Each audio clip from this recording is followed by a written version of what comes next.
Bante, Elizabeth saat meditasi mengalami sulit untuk rileks. Bagaimana cara mengatasinya? Bagaimana supaya tenang ya. Nah di sebelumnya Bante udah jelasin ya. Sebetulnya waktu kita meditasi itu penting sekali ketenangannya. Kalau batin belum tenang, susah sekali kita mau bisa meditasi dengan baik. Ya, oleh sebab itu badan harus rileks. Jadi fisiknya harus rileks, ya, nggak boleh tegang. Ya. Jadi tangan harus rileks, kaki harus rileks, badan harus rileks. Tapi jangan terlalu rileks. Seperti apa?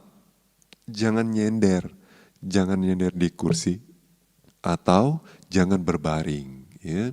Oleh sebab itu duduklah, tapi jangan sambil nyender. Ya. Nah, badan tetap tegak tapi tidak tegang. Ya, tegak itu rileks aja ya. Nah, tegak itu sebetulnya biar agar nafas masuk dan keluar itu berjalan secara alami ya, enggak tertahan ya. Nah, terus batin juga harus rileks dulu ya. Anda bisa dengan banyak cara sebetulnya rileks ya.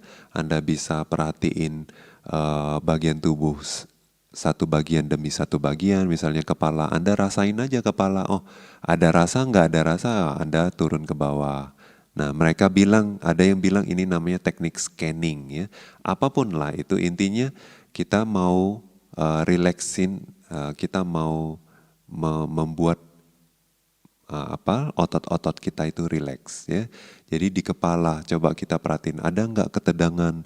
Kalau ada tegangan kita kendurkan gitu ya. Terus bahu kita kendurkan ya. Terus tangan kalau tegang kita kendurkan, badan kendurkan, kaki kendurkan. Nah naik turun kita bisa perhatiin seperti itu. Nah biasanya kalau sudah 2-3 kali batin kita akan rileks, batin kita akan tenang. Nah waktu itu baru kita arahkan ke objek meditasi kita, misalnya kalau nafas, kita arahkan ke depan lubang hidung, perhatiin nafas masuk keluar.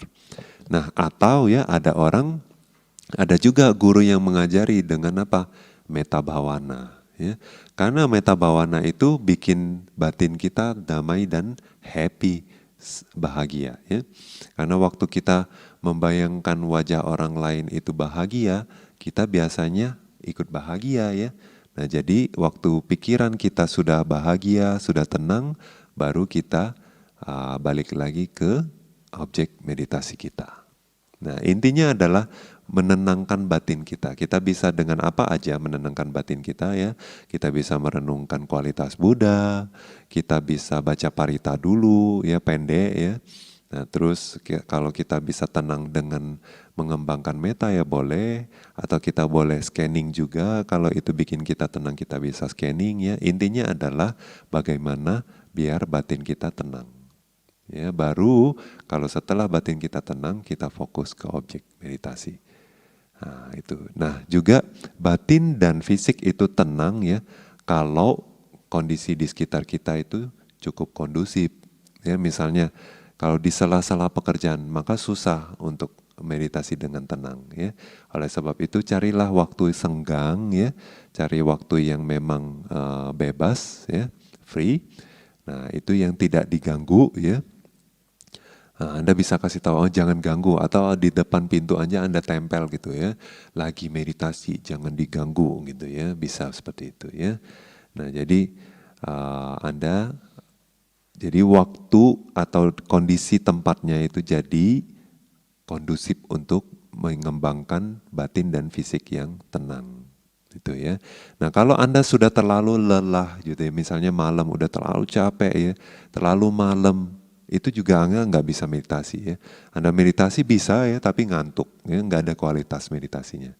Nah atau kalau subuh juga, misalnya batin masih belum segar ya, atau kemarin itu pegal-pegal habis olahraga ya, jadi fisiknya masih lemah kayak gitu, atau kemarin terlalu capek kerja ya, subuh bangun juga kurang tidur, Anda paksa meditasi itu juga nggak akan berhasil ya. Anda akan ketiduran, akan lemes dan lain-lain.